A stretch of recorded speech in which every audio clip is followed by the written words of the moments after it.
At Humoriso, we're not just another HR consultancy. We're a team of dedicated experts wanting to bring your business forward. Our Humoriso Technology Solutions, HTS, are a different kind of HR tech.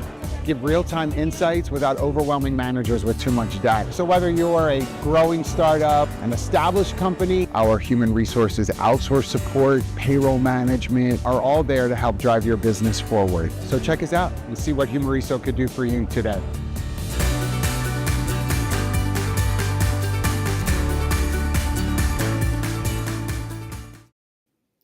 Hello, and welcome back to the HR Morning Show, your go-to for fresh ideas, bold conversations, and a little fun to kick off your week. I'm Danielle Farage, joined by Mike Pedito, our best-selling author. Let's give him a round of applause.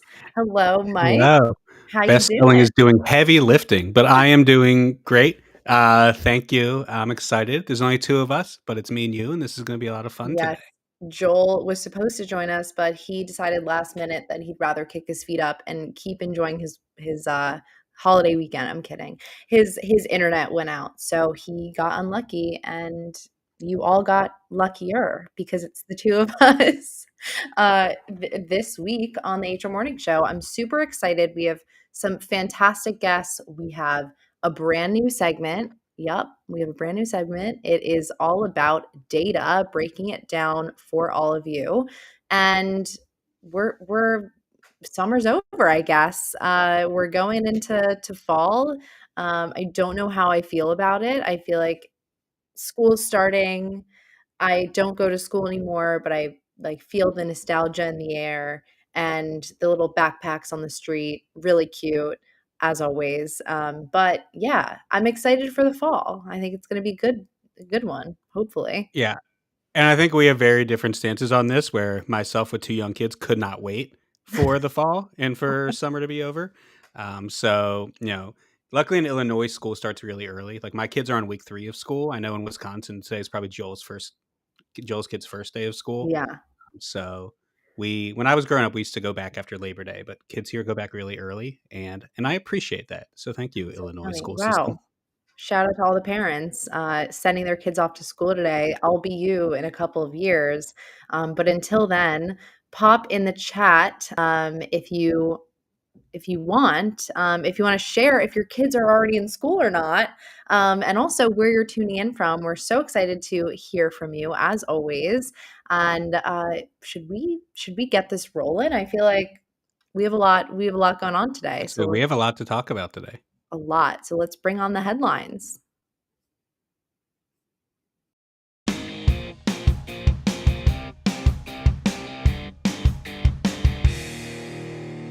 Cracker Barrel.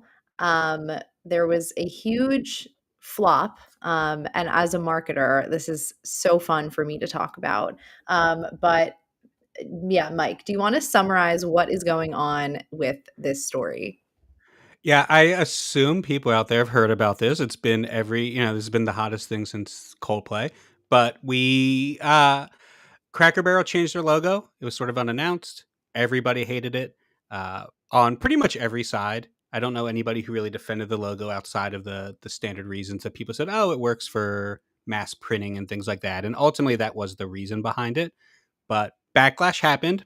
A debate came. People started blaming DEI, and it sort of just brought this huge split among the country, as it always does. And they backtracked. They brought it back, of course, and went back to the old one. I had a ton of fun. There was a lot of memes. I personally made a new logo for myself that I have this like bearded green guy logo, and I made one of him sitting at a barrel in overalls, and was just like, if this is what everybody wants, I'm back to it. That's But hilarious. it's been wild to watch. Yeah, I feel like it's really interesting to me personally because I come from marketing. People get so passionate about logos and for good reason. I think logos, especially if it's an older company like this one, where it's been around for a long time, people are familiar with it. It doesn't look like many other logos out there. It has so much character, and they talk about in this article, it has like soul, and their intention is to keep the soul of the company intact. But I think when people look at a logo, oftentimes an older one that has a lot of character, they want to see it. They want that visually represented, especially if it's an interesting brand, an interesting product or service like Cracker Barrel. There's not many companies like it. And I think people want to see that represented in the logo. They don't just want kind of this like, you know, whitewashing or whatever you want to call it, of a logo that just looks like every other company. And I think that's sort of what we've seen in, you know, the past couple of years with companies updating their logos and changing like one aspect of it or just making it super clean. I know a lot of the car brands have done it. And I think it's valid, and I think it's really good user feedback to listen to and then to immediately just say, okay, we're going back to the old one. I think it kind of shows you how much people actually care, which is really cool to see. Personally, I would love that if people were super passionate about my logo. If I And you're right, it is the trend. We've seen it with every logo, and as soon as I saw the Cracker Barrel logo, the new one, that was my initial thought. I was like, oh, they did what every company's doing right now of just kind of oversimplifying kind of this soulless logo. And the defense from it, I heard from a lot of designers and people in this space who say things like it helps with scaling, right? It makes it so when you're looking at it on a phone or any kind of screen, it always kind of looks the same, and it makes it easier to spot on signs from far away, and that's why they do it. But you're right, it takes all the soul away, and they have been removing or changing the way the buildings look. And it's just other trend going, right? Every McDonald's now, every Taco Bell, every Pizza Hut, they all look the exact same. And I was listening to someone talk about this, that it's essentially because real estate is their business, right? Like McDonald's is the biggest landowner in the country, and it's all because they want these buildings to be able to be churned over and over again. I don't know if you remember, maybe you're too young, but like years ago there was this like popular like internet trend of like things that used to be Pizza Huts and now they're new things, right? And you could always tell the old Pizza Hut from like the red roof that they had and right. the Yeah, I shape. have seen that. Okay, yeah, and it was just like, here's like a tax office. It used to be a Pizza Hut. And I think that's made it harder for these companies to just like churn over the real estate. So now when every sign's the same, every building's the same, everything looks the same, that's what they're going for. But obviously it's backfiring in this case. The DEI move was an odd one.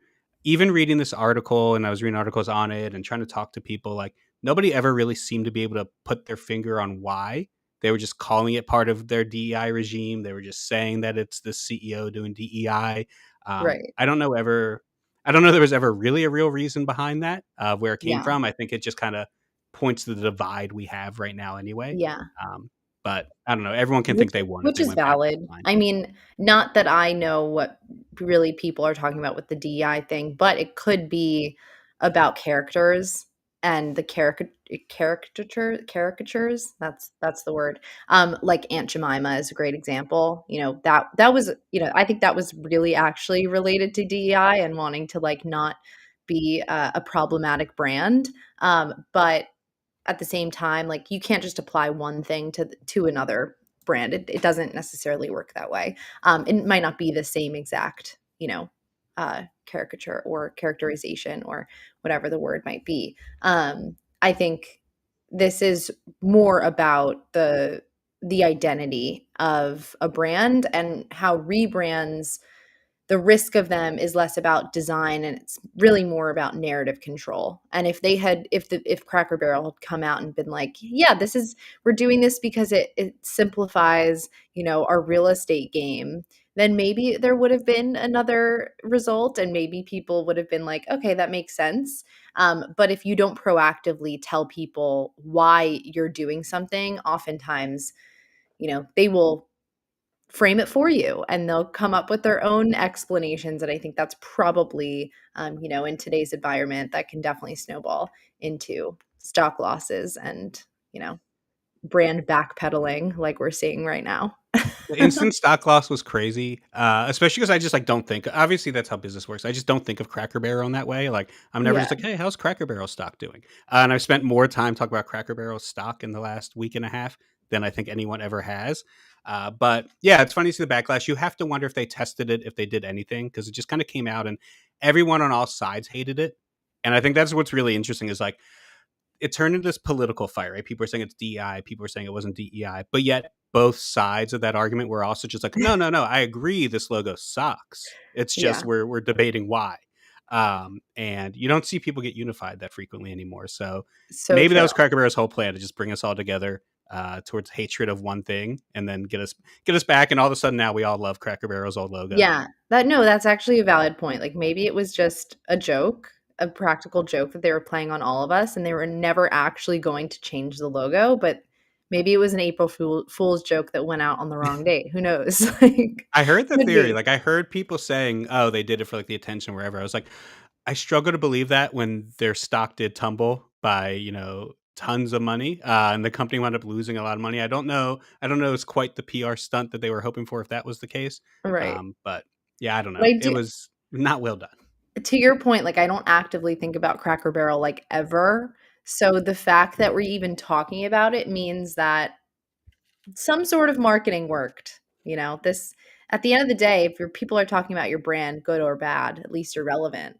So Yeah, I think how much you that's think one. about Cracker Barrel depends a lot on how close to a highway in the Midwest you live. For me, right, Cracker Barrels are every 3 minutes away. Every exit from where I live down to, I don't even know where they end. Couldn't be Um, me. but I've eaten one. But yeah, I don't picture you passing by a lot of Cracker Barrels in the city. Not even one. Not to my knowledge, but yeah, it's a good topic. I like talking about things that are a little bit unserious, but serious related, like serious adjacent. Mhm. And where we could just kind of both sides can agree. We could say we're happy that it went back to the original logo. Um, I also just love that term, serious adjacent. I think that I might have to trademark that for I think that might describe my brand in 2 words. Well, then it's a perfect conversation for us to have today. I love it. Yeah. All right. Well, that is headlines. I feel like Cracker Barrel, you did a good job with your rebrand because now we're talking about you, but you did a bad job because the stock tumbled. So there's good and bad in everything. And we are going to roll on through to our favorite segment of I don't know if I could say that anymore because we have a new segment. Lynn, you're gonna have to fight for your spot as my top one. No, we love all segments, but we are gonna roll on through to the global report from SmartRecruiters.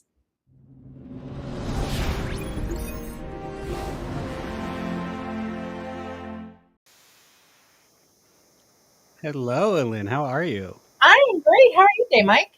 I'm good. I'm excited because, like last week when I got to watch Fink say this to you, we have never spoken, I despite just like being in the same rooms dozens of times, Millions of times. We've been in the same. millions of I times. just assume I know you because I watch everything you put out. I am your biggest TikTok stalker fan.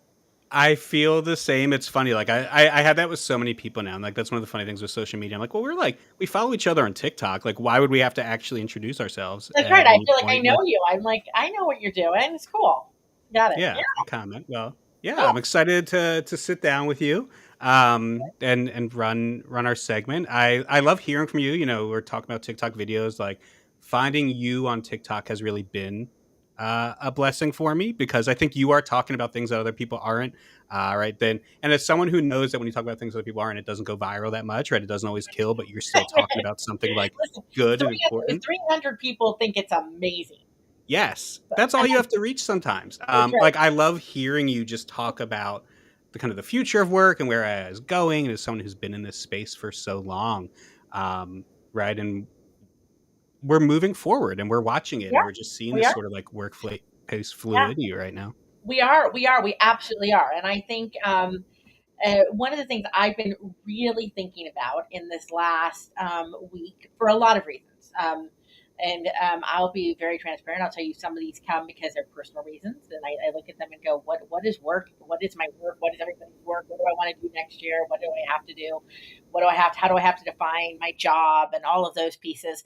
And the more I started to explore it, I realized that we're at this really interesting moment in time as we bring more and more AI into our ability to assess skills, understand what's really needed in a job, understand what's really needed to complete tasks, connecting it to understanding what people can actually do at a deeper level than just looking at their flat resume, right? It really provides a level of insight for us. And what I think that's creating is this opportunity where the fluidity of work is going to become something that is actually feasible at a very institutional level. I think there's a lot of people who have been very fluid to begin with when it comes to how they think about their work, but now companies are starting to think about work much more in a much more fluid way. The idea of having to contain skills, job requirements, et cetera, in this job description document that we then have to match up with this resume document over here. When you start to have tools that allow you to assess at a different level, connect the dots at a different level, then you break out of those containers. And what does that mean? So anyway, there's my existential thought for the day. Job fluidity is, I think, moving out of this realm of something that some of us have been very lucky just to have because it's in the nature of how we operate, to something that's going to become much more institutionalized as companies are able to break free from those containers of how they define what the work is. Yeah. And I mean, as a recruiter, you're speaking to my heart because, right, I think that's one thing that my own industry has had to go through more than a lot of industries the last few years Right. of like, okay, like companies are either getting rid of us or figuring out how to use us in a new way. And this is something I've been talking to a lot of companies about in their hiring processes, right? Like, what can we do beyond asking for a resume and just looking at people? Like, how do we see how they work with these tools? What else someone can do? Right? Like, none of this work is going to be one size fits all because it's changing every Right. single day. Right. And we're gonna start having new ways of thinking about how that work can be done. So imagine this: if I can now leverage AI, and we're getting closer. I'm not saying we're perfect yet, and by no, I think we're we're not even in the crawling stage. We're at little infancy stage, and people are starting around with this stuff, right? But if you can start to leverage really good AI agents or really good AI models inside your HCM or human capital systems, for example, and able to really see what work actually needs to happen. You can start defining it now by what's the best methodology for that. Is this just a project? Is this a hiring manager who's just overwhelmed and it's just a project for a moment in time? Is this actually a long-term role? Is this something that can best be done by a tool, right? So kind of what our digital workforce, those agents that are coming out. Is this a gig thing? Is this a real full-time, I need that strategic knowledge inside my business because for some sort of reason, I can now analyze that and at a level that we haven't been able to do before. We can do it quickly, we can do it efficiently, and we can start to be able, venture this one, actually be able to do workforce planning. Oh my gosh. And actually stick to the plan we put, or Actually stick to the plan, or allow the plan to be dynamic, but actually be able to have some sort of framework around it, right? And I think that opens up a whole new world of it's a whole new world of possibilities, but good and bad, right? The challenging part is, I think that the idea of landing in a job and staying with a company or inside a certain role for long periods of time becomes less and less likely, because if the company can now on demand really assess what it needs at any given time, and it's going to expand and grow from skills and capabilities and actions that they need to have, and et cetera. And then they can assess individuals based on not only how they perform, but what they've done in the past, be able to attribute that to skills and be able to use predictive stuff to know where they're going. Now I'm going to start matching people to the work that I need to get done internally as well. That's going to mean kind of, sitting in your project management job for the next 15 years in a tech company. Yes, I've seen that. I've done. I mean, look, right? It's going to become less and less likely because they're going to find you. There's no cubicle to hide in anymore. Your digital footprint will be there and the systems will be connecting it. And what does that mean for individuals and how they think about their work? So job fluidity. Yeah. And it's funny because you got into that. I was saying, like, there's probably like half people would hear something like that and be like, this is awesome. This is going to allow me to do whatever I want. But there are going to be half people who hear that and are just like, oh no. Like, oh no. Oh no. What? You're like actually going to be like, because, and again, if you think about, like, I've been in the workforce, oh my God, decades now. I can't believe it. Couple years, right? And we all, after you've been here for a while, you understand that at times you're in jobs where you know that it ebbs and flows, right? There's going to be moments Mhm. where it is like all hands on deck and it's chaos. It's like just get it all done. You don't have enough time. And sometimes when you just have that breather, right? Okay, I don't, like there aren't any big deliverables. Their attention is focused on another team, another project, et cetera. For a while, I can breathe, and that's been part of how we've managed kind of our balance. Right now, imagine Mhm. in a world where transparently, guys, I hate to tell you this, the AI and technology overlords do not care about our time, rest, and pause. They're actually going to notice where those ebbs are and realign us in very quick succession. What does that mean to our work, to our balance, right? How does that change how we work? Now, those of us who are like me, who work in big spurts, really big project spurts, and then take that pause back is going to be seen in new Mhm. ways. That's going to change the dynamic of how we frame things. So there you go. Lots of things for us to consider. Lots to think about in there, and obviously, right? We're going to see people succeed, right? Others are going to cling to those rigid roles. They're going to fall behind. It's interesting, and like you said, it's in the infancy, and I think that like there's so much projection right now. There's so much sort of guessing how it went, and there's going to be companies that try to implement this and it goes terribly, and there are going to be others that set the stage for us. Exactly. Uh, I call those the happy experiments that we can all learn from and go, oh, don't do yes, that. That worked out very badly. Right. yeah, um, yeah, and I mean, it's I guess the question right about all this is just going to be like who's going to do this, right? Who's going to step forward? Who's going to do it right? Like who's going to redesign this work? And we see a lot of companies, and I even as you talk, like I know companies I've talked to, I see starting to implement this, and I don't know how it's going for them. I only know what they're saying is going for them. Um, but I think that like I'm excited to see it. I'm happy to be on this side of it. I think I'm happy to be kind of playing with these tools and doing it. But that's one of the biggest pieces of advice I think I'm giving to people in general is like if you're not just experimenting right now, like if you're not being bold with it, like what are you waiting for? Right. Right. You better get in it now and start to understand it. And there's like what I tell people, is similar to you, is that it's important to get in there and start playing around with it because it will start to help you understand how others will be leveraging that technology and connecting you into it. Right. So as a Hmm. job seeker, as somebody who connects people to jobs on both lenses, um, having a root understanding, not just of how it works, but having done a little bit of it and to get kind of figure out where the tweaks and mounts are, help you understand how people are going to be, how companies are going to be thinking about experimenting with it. How are you going to fit into that?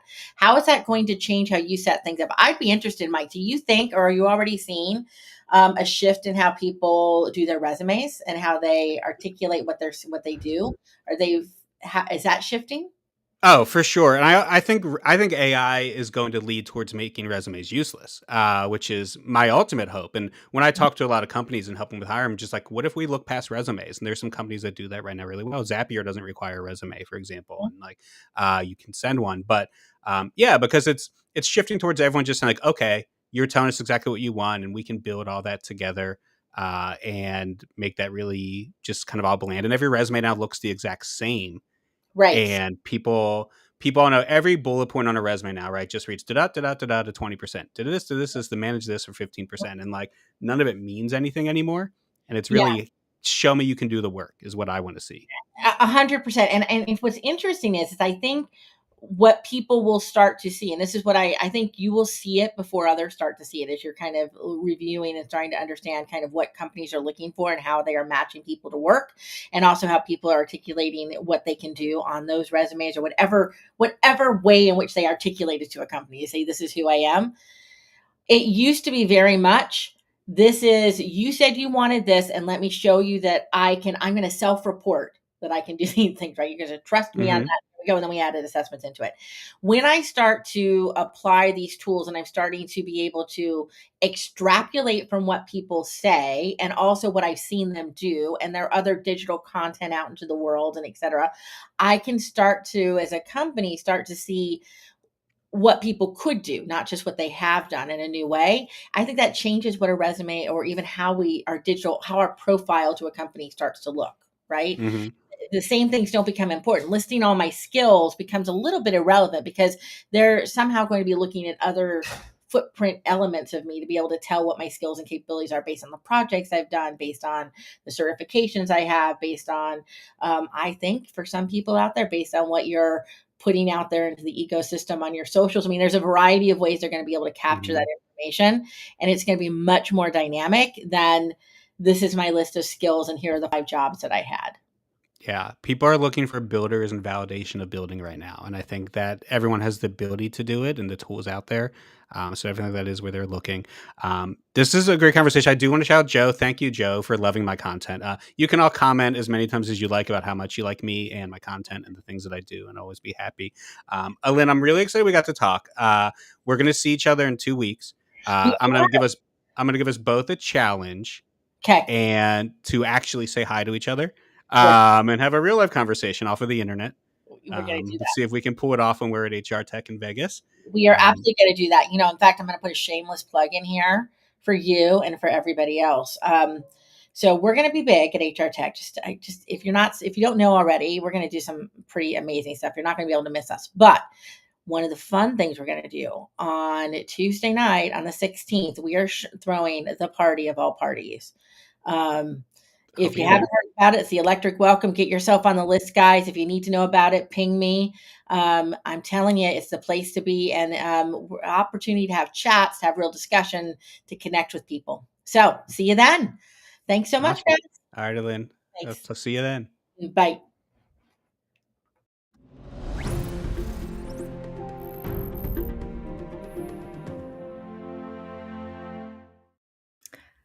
Hello, hello. All right, welcome back. We are just reminding you that we're doing a contest right now. Currently, you could win $100 just for leaving a review on a Purple Acorn podcast show. So it's very easy. You go to Apple Podcasts or Spotify, you type in any of the shows, maybe HR Morning Show, maybe From X to Z, but you could really type in any of them and leave a rating and a review. You then send the screenshot to contact@purpleacornnetwork.com, and you watch our show next week to see if you won. And I'm just saying, if you do this, you are likely to win the $100 at this moment. So if you want to do that and you want free money, it's really easy. It's so simple to leave love and leave a review. So please enter the competition today, right now. Just do it while you're watching us currently. And if you like Purple Acorn shows, right, the money is great, but it's also just worth pointing out that actually reviewing things on the internet that you enjoy is very beneficial to the people who create those things. So take the time, go hit the button, do it. You listen to the shows, you watch them. There's so many great shows on the network that, take the time to let the ones you like know that you like them. It encourages them, it keeps them going, it helps more people hear them, and you can win money. Yes, that is the best reason to do it. Thank you, Mike. You're All right, let's head into our next segment. So we have a new segment on the show this week, sponsored by iSims, called Talk Nerdy to Me by Trent Cotton, head of Talent Insights. He will discuss the hottest topics in the industry, but through a data lens. So join me in welcoming our chief data nerd, Trent. Hey, Trent. Hello, long time no see. How are you? So good to see you. I'm great. So why don't you tell us a little bit more about this segment? Yeah, so I think one of the best kept secrets in the industry is iSims offers a free monthly workforce report. Like, it is absolute gold, especially for nerds like me. And this is just kind of the next evolution. This is a way that we can make sure that everyone's getting the free data, because we think that data leads to insights, and insights leads to a fantastic and well-built strategy.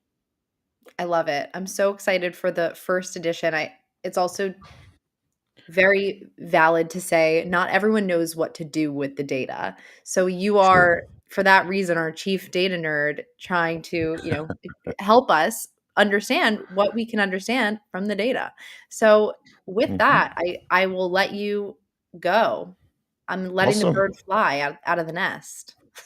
Good. Well, we're going to talk about a topic I know nobody talks about. It's AI in recruiting. So I really think this is going to be a fun one to dig into, especially looking at the data and being able to separate the hype from the reality. And that's really what we want to do in this segment. I'm so ready. I'm so ready. So bring it on. I think you have a guest that I you're interviewing do. on I this do. segment. Yeah, we've actually got the chief researcher from Lighthouse Advisory and Research, Ben Eubanks. And if anyone has ever watched the two of us, either on stage or on podcasts, you know the two of us absolutely geek out with data. So we're going to try to pack a lot into this next little 10-minute segment. But if you want to get all of the data, definitely go to iCIMS. It's a free report. Go to resources and insights, I think is how you get to it. But if you can't find it, DM me. I'll send you the direct link. Awesome. All right. Good luck. All Enjoy. right, let's bring on Ben.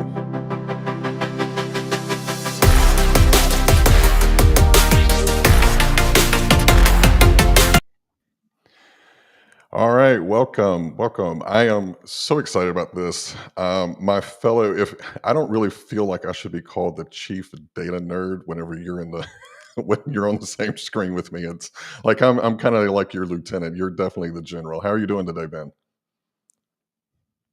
You're on mute.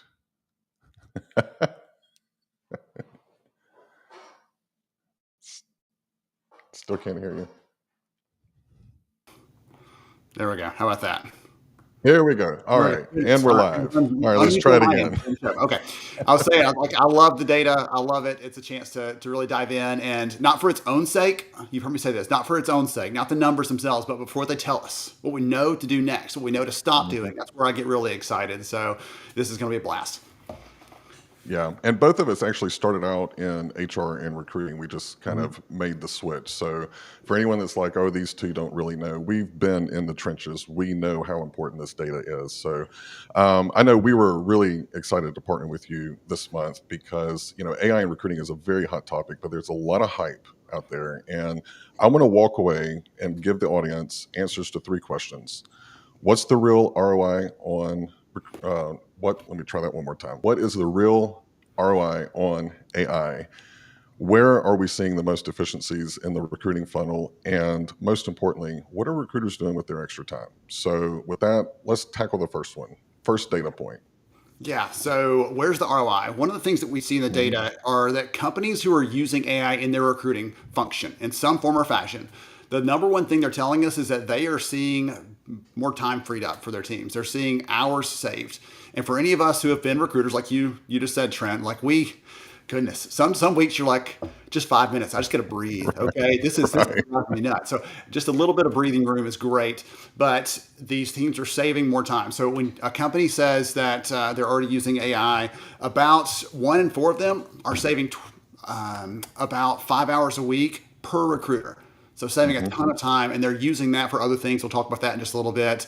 About 40% of them are saving 2 to 5 hours a week, and then the rest are saving less. But what's interesting, Trent, when you and I looked at this before, is the ones that haven't yet jumped into it, they don't think the value is there. And so companies are like, well, you know, that AI, that probably is all that hype you were just talking about, Trent. So maybe it's not really that valuable. But once someone begins, they start to see these other interesting ways they can use it. You might start here and say, oh, well, what about this use case and this one and this one? And it adds value every time you start adding some other things. And it gives us more time to do the more human types of work and connections and recruiting, which to me is where my joy came from typically.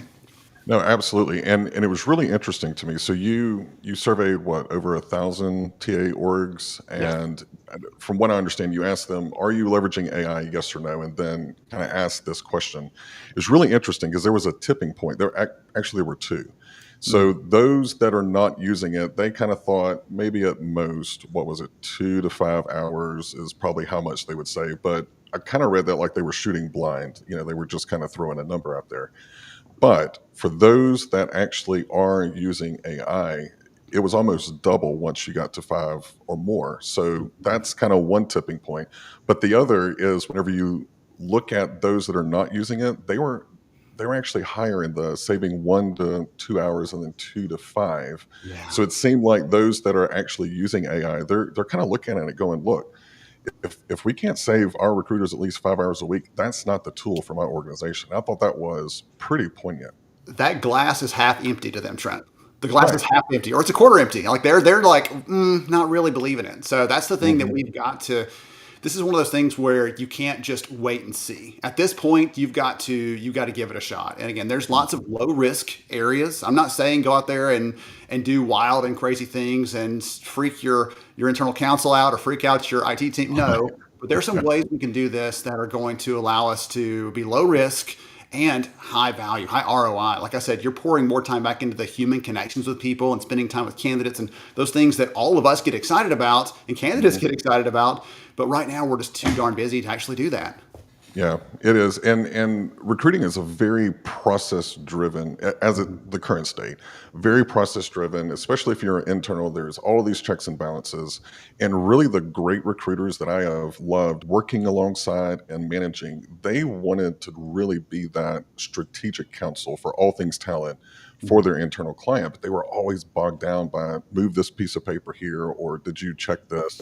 So it was that, kind of setting the scene for where's that tipping point, where people are actually leveraging AI, what are they seeing the benefits? So if you're saving 5 hours per recruiter, you know what their hourly rate is. So as a leader, you need to sell this to the C-suite.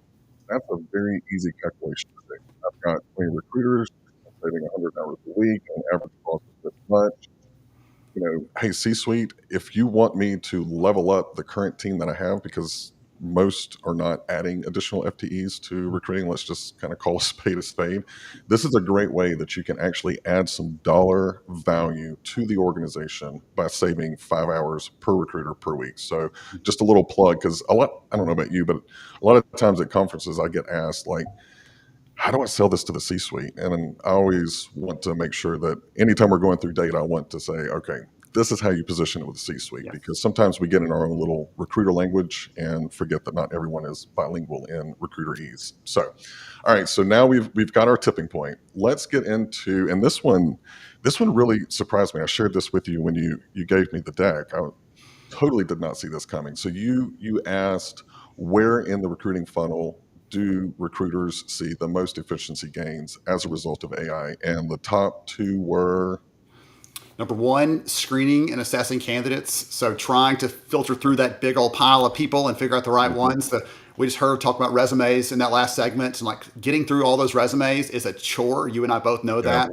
And then number two was matching candidates to jobs. So are we slotting Trent against the job that's the best fit for his skills, his strengths, his abilities, his experience, all those things. So those are the first two areas where we saw the most uptake there. And again, you and I talked about this before about how, I guess I said a minute ago, low risk. Like that feels high risk to do the screening of candidates. That feels like the scariest place. But I'll tell you that when we asked employers in the data, what is your biggest frustration right now? Again, over 1,000 different leaders out there, just like all of you in the world of TA, right? They said the hardest thing for us isn't branding. The hardest thing for us right now isn't being able to attract candidates. The hardest thing is how do we filter through all these people and find the best and most suitable candidate for the job?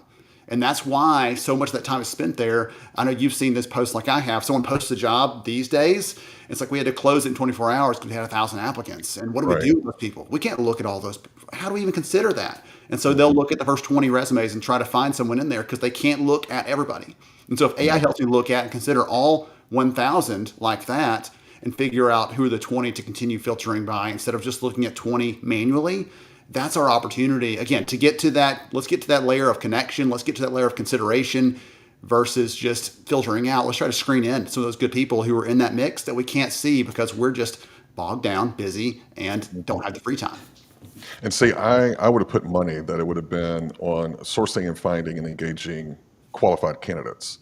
But, kind of listening to you and thinking back over the conversations that I have with practitioners, if looking at the funnel, that, to your point, that's where the stress is. So it makes sense. If AI is going to help us where we're stressed now. We don't have any problems at the top of the funnel. So, thank God I didn't bet because I would have that one, right?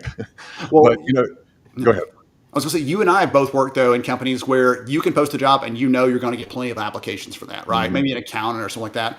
But we've also had roles where you're like, okay, listen, I got to get creative because this person, there's like one that exists, or I've got to go find a handful who are willing to do this thing. I remember you tell me years ago you had a job and you're like, this is basically working on the surface of the sun. Who's interested in doing this job? Because you had to be so transparent because it was a really tough environment. And you had to do something to kind of appeal to someone who wanted a challenge and find that person who's willing to do that. So the same sort of thing there. Some of those exist, but a lot of other ones, especially right now in the environment we're in, you can post a job and get quite a few people in. The hard part is that bottleneck is how do I get to the right one? Yeah. Mine was a poultry lender. So I had been in banking for a while by the time I got this position. I'm like, a chicken lender? Like, where do I even start looking for this? So yeah, and this was before Google and Boolean search strings were a big sexy thing in recruiting. I had phone books in my cube, and that's how I would actually source. So that's how old I am. Good times though. I enjoyed it. Ready to borrow a chicken? All right. Your guy. There you go. Yeah. I'll have to tell you the story off camera. This is not suitable for LinkedIn, but it was goodness. All right. So we have talked about the time saves. We talked about where are they seeing the most efficiency. And I would have lost money on the second question if I put a bet. This next segment, this really kind of warmed my soul. Where are recruiters spending the extra time? Taking naps. No. That's probably what hiring managers think. They're hoping, like, please. No. So we asked this set of logic questions. So are you using AI? Yes. Saving you time? Yes. What are you doing with that time? So the number one answer was we're spending more time interacting with key candidates in person and virtually, just spending more time building the human connection. Second up, they're spending more time on business metrics, proving the value of the work that they're doing back to the business and showing the impact of everything they're churning away at, which I love. They're spending more time on communications, more time on hiring manager relationships, stakeholders, all those sorts of things. And so to me, that's exciting because all of us have heard that same phrase, Trent. It says, oh, don't worry, AI will do all these things so you can be more strategic. You're like, what the heck does that mean? Well, this tells us right here. This tells us in the data, more time building relationships with candidates, showing them that we want them to work here, really selling it because it's a two-way street. It's not just a one-way, do you want to work here? But we've got to actually sell them that this is the right opportunity for them. And more time proving to the business, listen, we're not just filling these jobs over here. I know you see recs closed and think that's value, but the real value is those people you needed to launch that new line of business, we've slotted them in. They're here actually hired early. They're ready to go. Are you ready? Right. That's an exciting place to be. It is. And, it's funny. There was a stat, I can't remember where it was from, but it cited that candidates, one of the biggest complaints that they have is, I think it was something like 53 or 56% of them said that they were placed in the wrong job or it wasn't a job fit. And that just kind of blows my mind. But again, whenever I look at a very process-ridden organization, it makes sense. You're just trying to get the candidate and get that requisition closed. Now with AI, and can we, let me just say the irony that it takes machines entering into a human process to give us more time to focus on the human. Like, that's rich, right? But I mean, if I had to look at a period of time to actually get into recruiting, this would be the perfect time for me because I am not a process guy. I will jack up a process quicker than anyone. But if I've got kind of my AI handling that kind of stuff and let me really focus in on the interview. But also think about the interview. It's not, hey, Ben, do you have 4 years of React experience? My AI has already qualified you for the basic minimum qualifications. I'm getting in and I can say, what have you done with React? What was the project? And I can actually analyze like the soft skills and the things that are going to be necessary for you to be successful on that project. So I am here for it. I am excited. And I am really hoping that this information helps all of the participants watching understand that this is not hype. There is some real value there. Now, before we close out, there was another little piece that you shared with me. I'm going to put you on the spot. You talked about where candidates really like AI in the process. Do you remember what you told me? Because I love the answer. Yeah. Just candidates want the companies to use AI to help match them to jobs, which to me is the best headline out there because we keep hearing candidates hate it, stay away from it, they don't like it, you're going to damage your reputation. And in some cases, yes, if you're using AI to keep people at arm's length instead of how do I know you better so I can serve you better, then sure, you're going to end up with this negative perception. But candidates are saying, number one answer, when we said, are you comfortable with employers using AI? The number one answer was, if it's helping match me to a job that fits my skills, absolutely. And so going back earlier, we talked about employers are using it. That's the number one value area for employers too. And so I think that's an incredible opportunity to really connect the dots there and help candidates find opportunities that are a great fit for them. Just like you and I, again, have had to, hey, you know what? You applied this job. Let me tell you this other one. See if you're Yeah. interested in that. That sort of human sort of connection there, I think that's the biggest opportunity for us, because in the perfect world, we'd be able to do that for every candidate. We're dang busy. Ain't got time for some of those things. And so if it's helping us to slot them into the right ones, it speeds that up and helps make sure they're on the right assembly line, the right process trend, so they get off at the right job versus getting off the wrong stop. Whatever, I'm mixing all these metaphors, assembly lines and trains and everything else. But essentially, we're trying to get them there. And as you said, if the tools are helping us do that better in a more connected way, that's the best of all worlds. I agree. I agree. Well, I have, we could talk about this for probably the rest of the day, but just as a reminder, if you want to really dig into all of the data, we definitely offer this. Again, it's free. It's free. isims.com, go to resources, go to insights and research, and you'll see the most recent report out there. Also, make sure that you subscribe to our LinkedIn newsletter. We're going to publish twice a month, and one of them will always be breaking down our August Insights report. We'll give you a video because some people don't like to read data, they like to hear it. So we'll give you both options. But Ben, thank you so much. Really appreciate you coming on and helping us with this vital topic. Absolutely. Thankful to be here, Trent. Have a good one. Awesome. All right. Well, Danielle, I will kick it back to you and Mike.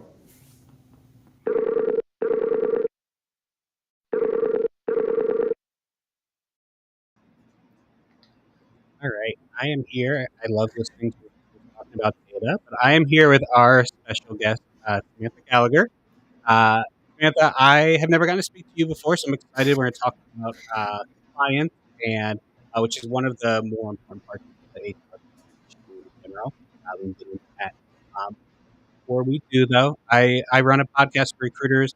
It's called "Is This Still a Good Time?" because it is a question we ask ourselves, or we ask people 5,000 times a day. We're going to try just doing those things. I am so sorry. I'm having a hard time understanding you through your microphone. Can you repeat that one more time? Oh, no. I was just asking No. if this is still a good Now I time to can hear chat you. because Yes, I love to this is ask still a people. good time. Thank you so Okay, much for perfect. having me. Amazing. So Sam, you are director of product compliance at Harri. Yes.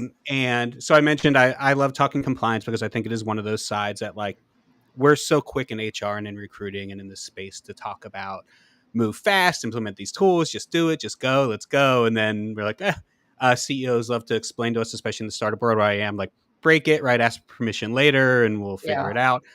You're probably on that side saying, let's Slow not down a do bit. that. Let's Yeah. slower roll. Yeah, no, definitely. Yeah. So what are you seeing right now, right? As someone who sort of spends in this space, what are the big things happening now, especially with us, as you've probably been sitting Yeah. here listening to us just talk about all these new tools and AI and everything moving forward anyway. Like, what trends are you starting to see kind of really matter in this space? Yeah, I think with Workday's recent acquisition of Paradox, I feel like that's probably a good place to start. There is such a push in the HR space to kind of put AI at the forefront of everything. Recruiting, like very timely, obviously, with the discussion that was just had here. Include AI within, we have a workforce management product. So include AI within scheduling. How can we assist our employers, right? I think everywhere we look, we are trying to integrate AI and make the process easier. But at least in my opinion, what's getting lost is like we still need to focus on the compliance component of it, right? Like in my position, I am again trying to kind of put up those guardrails to make sure that we are integrating the AI compliantly, but also that we are making the process of managing compliance easier. Like, where can we call out potential issues with the schedule, right? Like, maybe this employee is scheduled for 10 hours of overtime. Were you aware? You haven't scheduled these employees for their required breaks. Were you aware? Would you like some help with this, right? So the push is to integrate AI, one, to do it compliantly, but also to make the process of managing compliance just easier, more seamless, and less prone to human error, right? Because again, it's like if we're integrating the AI and it's not effective, then it's kind of pointless. If we can do it in a way that makes the job easier for the managers, the hourly managers, the people that are managing the people on the floors, so that they can actually focus on running the business and not, the day-to-day monotonous tasks of having to be on the computer. I think that's the goal, at least as I see it, for where we're going with AI. Yeah. So I know you mentioned even kind of this a new dashboard, right? That you're going to have coming out. Like, what? So with this new risk analysis dashboard that Harri has made, I'm sure kind of a lot of companies are going to start to kind of look at where. What risk, I guess, are the big ones coming out? Like, what's this dashboard doing? Like, how can we really start to effectively look at this for companies? I think if we take a step back, the issue that I see a lot of times with some of our clients and just companies in general, right, is you have a C-suite, a leadership team that is very, very engaged with what the compliance requirements are. But in terms of that information transfer down to the managers, the people actually doing the scheduling and managing the restaurant, sometimes it's lost, right? So managers might not be aware. Like, for example, I think a great example is in California specifically. And hourly wage employees are required to take their meal break within a certain time parameter. Failure to give them this break compliantly, meaning with the full 30-minute meal break, it's scheduled and taken by, the 5th hour, that actually results in a meal break premium, and that employee is owed an additional hour of pay. Now, a lot of our managers, we have this workflow kind of baked into the system, but a lot of managers don't understand even why it's there because they don't know that law exists, right? So with this dashboard, what we've done is we've tried to we have a ton of great reports in our system. Again, like, we have a very robust compliance offering within our platform. It's just a lot. Like, compliance is hard. It's very hard when you're trying to balance local, state, federal laws. And again, if you're just an hourly manager, you don't have a background in law, policy, you're like, I don't know. Right. So with this dashboard, what we've done is we've kind of aggregated all of the reports and pulled out those specific pain points or potential issues. So the dashboard kind of filters up potential problems, risks, so to speak, from a compliance perspective. So with the meal break premium component, you can see exactly how many meal break premiums have been triggered over the past week. So as a manager, I can see, hey, wait, I'm paying an extra $1,000 a week potentially for meal break premiums that are completely avoidable, right? Like, if I just make sure that my employees are taking the meal breaks when they should be, and they're taking them for the full 30 minutes, I can avoid an additional cost of labor of $1,000 a week. So the dashboard is intended to help, one, surface potential compliance issues, but two, also operational improvements, and again, also potential risks. Like, we have a mechanism within the dashboard as well. You can see the employees who are introducing the most risk, so to speak, within your restaurant operations. And again, it can be seen as a training tool as well, because it surfaces this information that you wouldn't necessarily have unless you were knee deep in the reports every single week. So it's just the whole goal was to make the process of managing compliance, managing risk, managing your operations a little bit easier, and you're better able to pinpoint kind of where the problems may be. Yeah, no, that really sounds amazing, right? As someone who has been randomly in charge of compliance or kind of doing things, as I'm sure you run into a lot. Yes. Right. Hearing you say, like, a manager who's just like, that's not what they know or they do. They weren't hired to manage compliance. They were hired to manage the restaurant. And then the compliance kind of gets thrown in as an afterthought. And a lot of the time it's too late when we realize that there's an issue, right? Because then you've got a lawsuit, you have an audit happening, and you're like, shoot, I wish I would have been paying more attention. And then that's usually when we see the engagement on the part of the managers a little bit more. But yeah, I mean, like, with the way the laws work, we're expecting these managers on the floor who have been hired to run restaurant operations be expert level in managing labor regulations. That's just completely unfair. So again, our tool, we've tried to create a tool that just, again, makes that process easier and less prone to potential issues. Yeah, no, that's great. Yeah, there's just a total lack of training, and yeah, it's like you said, things get too late, something comes up. I've had to Google a lot of things in like real time, just be like, okay, how much trouble are we going to be in if we don't get this settled right now? So that's great. I saw when I was getting ready to talk to you in New York, this wall of shame. It's a title I love. Just like seeing New York City's wall of shame. What is this? I'm looking at it, but like, what is this New York wall of shame? Yeah. So It's interesting. It was kind of a mechanism to bring awareness to labor violations among corporations in New York City and broader New York State, right? And so I think, at least this is my perspective on it. This is just my personal opinion, right? So there was the New York City Fair Workweek law that was brought into effect in 2017, I believe was the year that it started. And I think a lot of businesses were slow to kind of adopt the requirements, and the requirements are pretty extensive, right? And it requires a lot of time, a lot of change management. Just for example, you have to, again, the whole point of the law was basically to ensure that hourly wage employees are guaranteed the same predictability with their schedule that a salaried worker would have, and they are not going to be subject to potential last minute schedule changes. And if they are, they have to approve them, and then they are given a premium for that schedule change, right? So again, just kind of bringing more stability to the hourly wage employee worker schedule within New York City. A lot of workers are very slow, not workers, a lot of employers are pretty slow to adopt the law. And so DCWP, the regulatory agency that enforces Fair Workweek in New York City, they started auditing these clients and these employers, and they were seeing that they just were not complying, right? And they were fining them and everything. And, these are larger corporations who have the means to pay out the fines. And I think the New York City Wall of Shame was kind of a broader mechanism to bring awareness and cast shame on these corporations that were refusing to comply. And it's not just limited to Fair Workweek, it's just broader kind of labor violations, harassment, kind of spans the gamut. But it's really interesting. I mean, you don't want your name on the wall of shame, right? Like the reputational damage. If I'm an hourly wage worker, I would maybe think twice if I saw a headline, XYZ on the wall of shame for New York. So it's been interesting. It's it's I don't really know what else to say about it. And it's not like Glassdoor, right? Because this is, if it's going up there, I mean, this is and a real violation. It wasn't just someone who worked there complaining online. No, and you can see the exact details, the number of employees included, the fine amount. I mean, it has all of the information right there. Yeah, I love the idea. Hopefully more kind of large cities and states start to implement it, because I do think sort of just like public shame is the only way out of some of these things. So, you don't want to be on the wall of shame for sure. Yeah. Adam Posner checking in the chat. Hello, Pos. We miss you. Host of the HR Morning Show. I will never do as good of a job as you are here.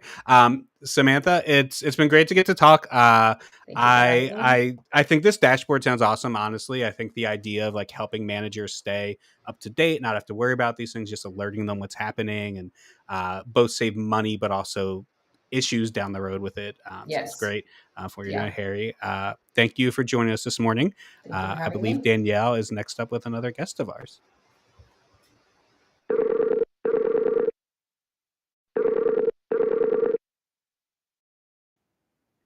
Hello. Hi, Michelle. How are you?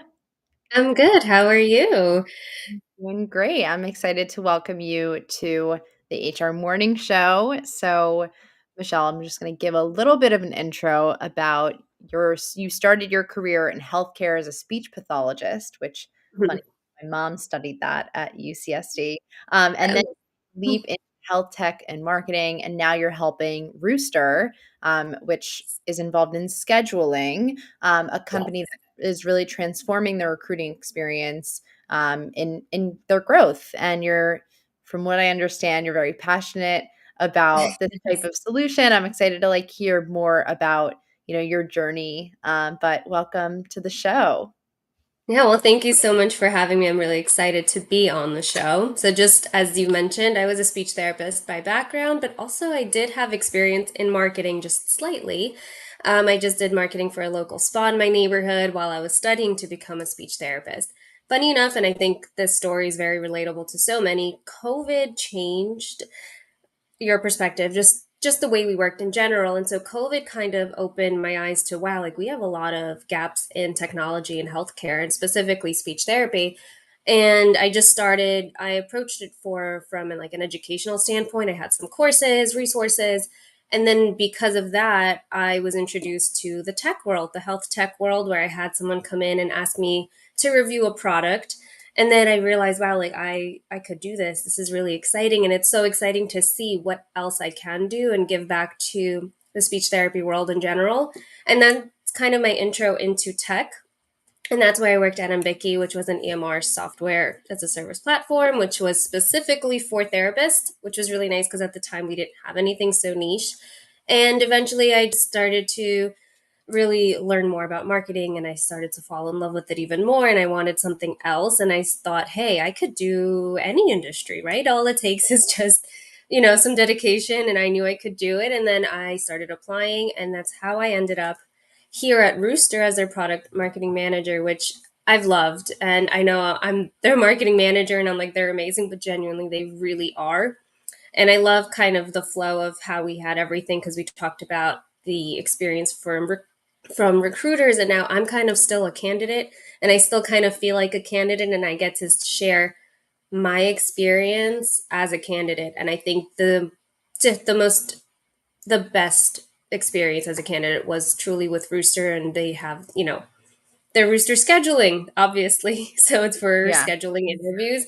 And I've had such a good experience just from the first touch point. And that's probably as a candidate, that's what I looked for. Like, Right. how do you respond? How quickly do you respond? Are you sending confirmation emails? Even if it's automated, right? And that goes back to, I think, what Ben was saying. Like, I don't care that if it's automated, I just want that human touch. Like, I want those touch points.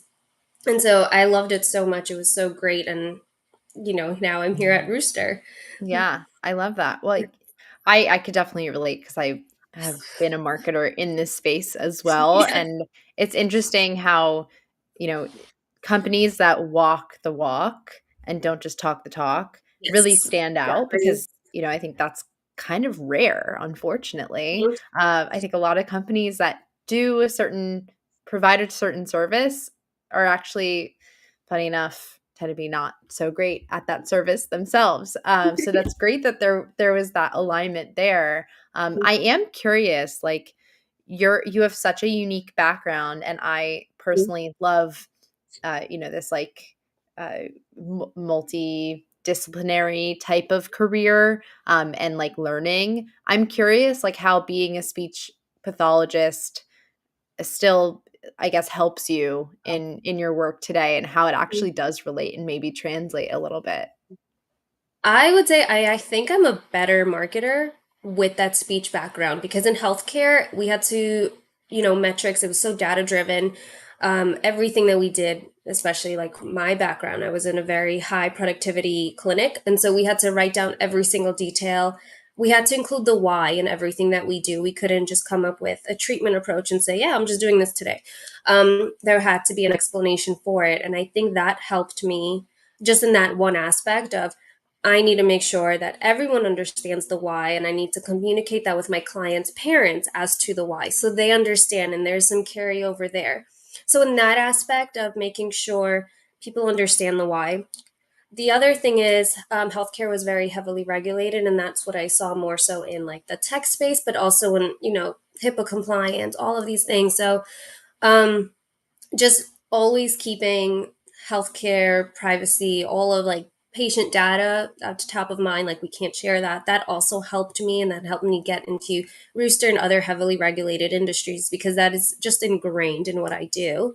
And I will say the last thing is, I've had the most success when I had this well-rounded holistic approach with my clients. So I would speak to occupational therapists, physical therapists, vision therapists, their educators, their parents, and that's when I saw the most progress. And then that transferred over into my marketing, where I feel like I thrived in startups because I was that gap. So I was the gap between customer support, I was the gap between product, I was sales. And that's just ingrained in me. And I felt like that was just very easy for me to just adopt, and now just at a different level. Right. That makes so much sense. You're definitely speaking my language. And I am curious, like obviously you work for, a service provider. It is my job to really understand what the competitive edge is of Rooster, scheduling, and what you guys do differently that might not exist in the market or didn't exist before you. Right. So we are a Workday app. So if you use Workday, Rooster is a scheduling tool to help automate that. And as we all know, how much people love Workday, we were designed specifically for that reason to help with that scheduling aspect of it. We have a product that I personally love, which is called Rooster Links. It makes life so much easier. All you need to do is just put in everyone's calendar, and just you sync up, you just add anyone who needs to be on that invite there. It syncs up their calendar and you just send out that invitation without any back and forth. I will say our customers love our autobook feature. It actually helps. It's just Rooster Links, but even better, just for a larger scale for interviews. Rooster Links, you actually don't need to just use it for interviews, and you don't really need Workday for that either. So that can be across anything. I use it constantly for just any meetings that I want. It has a really catchy name. We also have SMS, WhatsApp, and email communications, which was something that I experienced firsthand with Rooster, and I'm like, wow, this is amazing. I got a WhatsApp notification with our logo, SMS, email, and that gave me just back to that candidate experience. I'm like, wow, okay, they know that they have to interview me, and Yeah. I just Not felt a everyone lot more. communicates the same. No, no, not at all. And there was just such a drastic difference. I will say, while I was interviewing with Rooster, I was also interviewing with a few other companies, and it just took so much longer. And there was just so much more anxiety just around waiting. Like, did I make it to the next round? Whereas Yeah. Rooster, everything was so much faster. It was so quick. I think within 2 weeks, I pretty much knew exactly what was going on. I got my job. So it's very fast compared to just waiting. I am curious, how many days did it take for the whole process? So I think for me it was a little bit different because I had my first interview in December, at the end of December, so right around holiday season. So I think just because of that alone, it took longer because Yeah. everyone was away. But after that, it was like I would say 2 weeks max. It wasn't really. It was Wow. pretty. I will say maybe even faster. I think I'm just giving myself like a grace period, Yeah, a but buffer, yeah. a buffer. But in the what you hear in the market, what's going on of like how long things take. Yeah. That's Mhm. a That's serious pretty fast. competitive edge from my viewpoint. Also, like, people want to hear back from companies, and it's also Yeah. not just in recruiting, it's in business deals also. Before I let you go, I do want to understand, how obviously you're a little bit newer to the space of recruiting, but I think getting everyone's perspective on how they really see the tech evolving and like see the biggest opportunities. I am curious to hear your perspective, especially around candidate experience and how that will continue to evolve in the future. What are you looking forward to? Mm-hmm. Well, I'm actually going to start by apologizing to every recruiter in the world because I think I came in thinking, wow, like all you need to do is schedule interviews. And I felt so guilty. Now that I'm in it, now that I know exactly what goes into it and all the metrics, one, that just that automation from scheduling that interview. I loved hearing what, the future holds for the resumes. I'm actually very curious as to like what the future of resumes are now after this call. Like, are we really going to not have resumes anymore? And then what would replace that? I think saving time for recruiters with the automation tools sounds absolutely amazing. And I think in return, we actually get that human centric approach back, right? So the tools help, and it feels like you have that human touch again, which I see a lot on, LinkedIn. And like when I was looking, it was from a candidate experience, it was really tough going through the motions, just the waiting. And yeah, I would say like those two are the main points, just that automation, making things faster, and metrics. I'm also very data driven, so I like to see the metrics. And now I know that recruiters have to have analytics. What's your reschedule rate, cancellation rate? And so like seeing that on like the back end with Rooster, because we offer that as well, is really important. And it's really nice to see how a tool helps reduce certain aspects of like certain metrics, just Yeah. certain things that people look at. For sure. I think it's super helpful, and I'm excited to see more of the work that you're doing as a fellow marketer. So it's great to meet you. Great to have you on the show. I hope we run into each other at events as well. And yeah, we'll stay in touch. Thank you so much for joining. Definitely. Yeah, thank you. An amazing show. I really love this. Thank you. Come back soon. All right. Bye. Bye.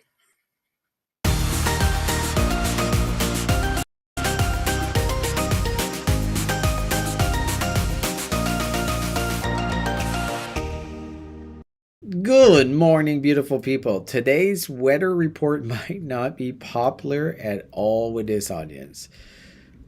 This week's HR forecast shows that the status and credibility of the CHRO position seems to be diminishing significantly in the eyes of other C-suite officers. So we all remember during the pandemic, the CHRO became a rock star overnight. It was a total shit show out there. We suddenly had remote work, we had layoffs, we had health and well-being protocols. And with all of that happening, the CEO needed someone strong at the table, and HR delivered. But if we fast forward to now, that seat is really starting to wobble.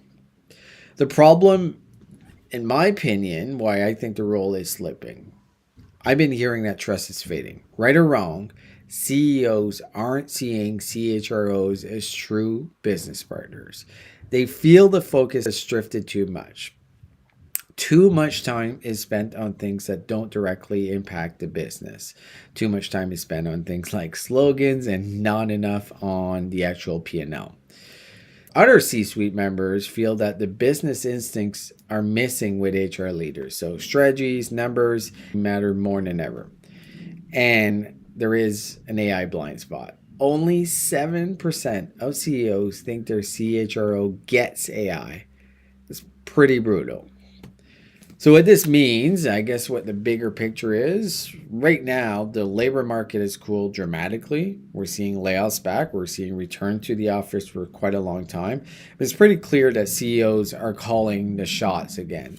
So without having hard business chops, CHRO risks really sliding back into that HR administrator instead of an executive. And the message that we're seeing from the top is we need HR leaders who can help us win, not just keep us compliant. So I guess this is kind of a wake-up call. The CHRO seat at the table isn't guaranteed anymore. For the CHRO to stay at the table, HR leaders must speak the language of the business, show return on investment, not just empathy, and bring AI and tech strategy into workforce planning. The bottom line, CHRO needs to be bold, or it will continue to lose its seat at the table that was finally granted during the pandemic. That's CHRO weather. Let's get back to the panel. This is a tough one. That I definitely have my thoughts, but Mike, I'm going to refer to you as the executive in the room. Oh, an executive. Executive adjacent. Yeah. I wish Serge had this pre-recorded. This is his kid's first day of school, and he's sending them off. And I definitely wish he was here because I could talk about this forever with him. But we have a few minutes. He's not wrong. He is correct in that I remember that during the height of COVID. I remember when COVID happened and HR was just slammed and had to handle everything. Right now, we've heard stories. I can't think of the company, but it's like tech founder, CEO, basically saying like, he doesn't hire HR at his company, and he thinks every CEO should do the same thing. The last few years, the mood towards HR has changed a ton. Some for good reason, some not for a good reason. I think that a good friend of mine, Dan Space, Dan from HR, if you know him online, talks a ton about how HR's biggest problem is themselves poorly. And most people don't really understand the work that they do. So Yeah. it is hard. And I do think that we're just seeing people think that HR isn't necessary because the things they think of HR doing aren't really the real work being done. Yeah. I mean, I have a couple thoughts on this myself. When I think of great HR leaders, it's usually people who are kind of rethinking the way that HR does things, right? Whether it be remote work or totally transforming how that people get, processed and interviewed and the candidate experience. Mm-hmm. And I think it kind of sets up the HR person in a trap if they don't have a CEO who's willing to instill that trust in them to try that crazy thing and to test out their ideas. Of course, you have to have a visionary HR person who has, who at the helm, who like wants to do this crazy thing. But at the same time, you need the leadership to back them up, and they need the budget. So I think that's like one part of the problem of like, if we're talking about getting rid of HR or, automating HR, the first problem is a lot of great HR leaders are visionaries, and you can't really replace that. The second part, which you touched on, is most of the company doesn't really understand what HR does and has a negative perception of HR, right? I talk to many people in amongst my friends, amongst people I talk to for research, and most of them have a really negative perception of HR. And that is consistent across different companies that they've worked at. And so I think part of the problem too is maybe we're not automating enough, and we're not tuning into what people actually need and the type of support that they're looking for internally, but they also don't trust HR from the outset. So I think there's like a few different problems going on, which could then lead to, hey, do we actually need HR, or like, can we just outsource that?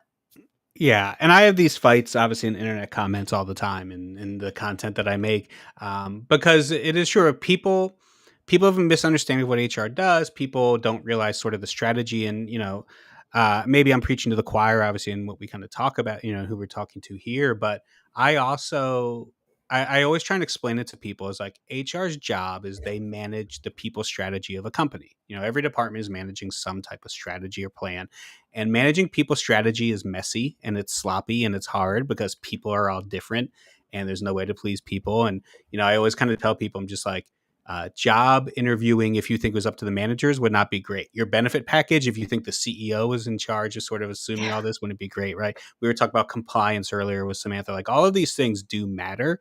But I think what people want HR to be is sort of like the police officer on their side who just like, and therapists, because I can tell you I've had a lot of therapy appointments with a lot of people. And I think sometimes people think like they just want HR to be almost this like lawyer for them, where this like privilege exists. We can do whatever. And that's unfortunately not the situation. It's something we could talk about a ton. And maybe it can be a topic for even a future day, because I do think this is such an important topic, this moving forward. But I want to get to our event roundup and talk about where we're going to be the next few weeks. I'd love to talk about this again. Also, I just want to say this one thing is that if you ask any CEO, or most CEOs, startup, big company, small company, it doesn't matter, their number one problem, it will be people related. Mm-hmm. Just going to leave it there. All right, let's get into the event roundup.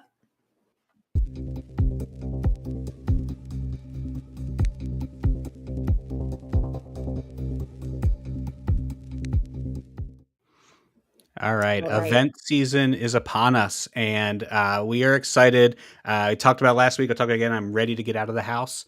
I'm ready to go see some people again. So here's where we're going to be able to find Purple Acorn over the next few events. HR Tech is in a few weeks, September 16th through the 18th. You'll be able to find us at the Virtual HR booth. I will be there as well on a panel about using social media and TikTok and video to help teams recruit better.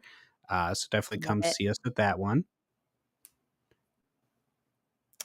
Next, we have RecFest. I think we will both be at RecFest. I will be at RecFest.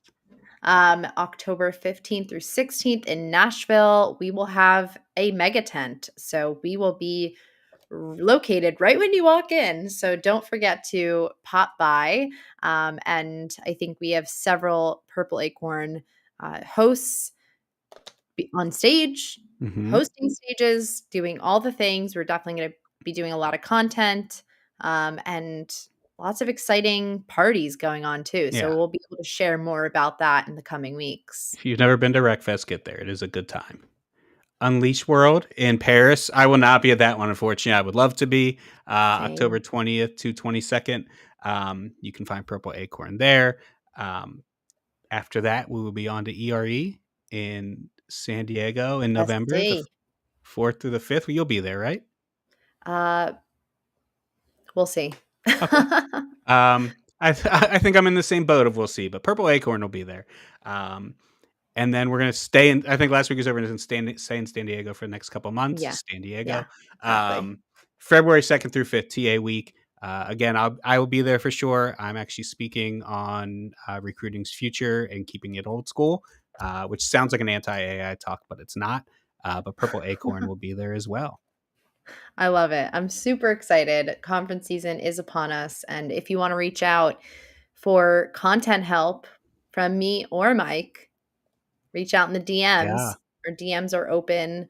We will be at many of these conferences. Purple Acorn will be present at most of these, all of these. So just reach out if you want to make some fun content together. And then our last note here, we're going to leave you with our contest. Mike, why don't you take it over? You did such a fantastic job. It's just a reminder, if you're out there, leaving reviews on podcasts and content you like is very important. Whether it is my book, where you can go to Amazon, review it, whether it is the podcasts that we make here at Purple Acorn. So we're having a contest. You can go to Apple Podcasts or Spotify, wherever you listen, maybe even both. Follow any of the Purple Acorn Network podcasts. It can be this one. It can be From X to Z with Danielle. You can do it now and then wait in a few weeks when mine debuts. Is this still a good time to review that as well? But leave a rating, leave a review, send a screenshot to contact@purpleacornnetwork.com.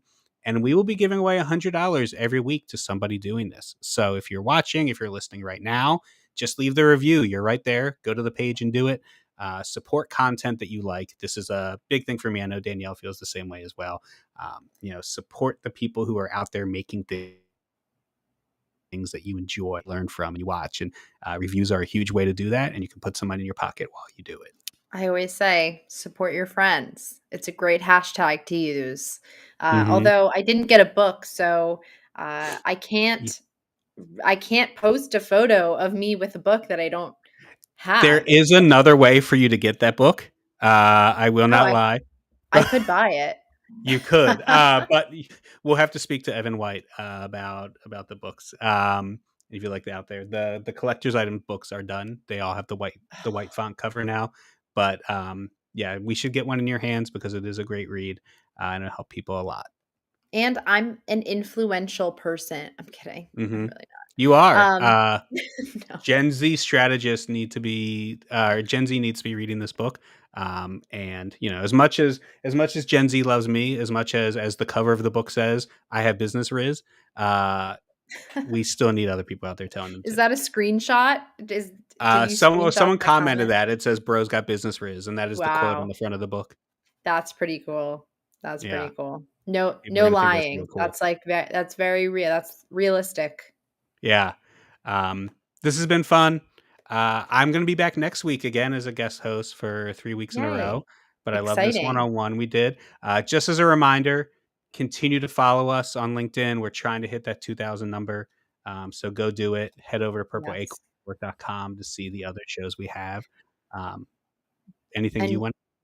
Yeah, I'm just going to say we are live every Tuesday on the Purple Acorn Network. So if you do not already follow our page, again, hit the follow button, like, subscribe, whatever you might do. And while you're at it, drop a comment maybe what you want us to talk about next week. We're always open to that. And also Mike's got a new book. So it's called Yes, You Are Being Judged, and it's out right now. So you go purchase it from Amazon like I'm about to do. Ooh. And I'll see you back here next week at 10 a.m. I'll be here next Tuesday. All right. Well, we'll see ya. All right. Have a great week, everyone. And thank you so much for tuning in. We'll see you soon.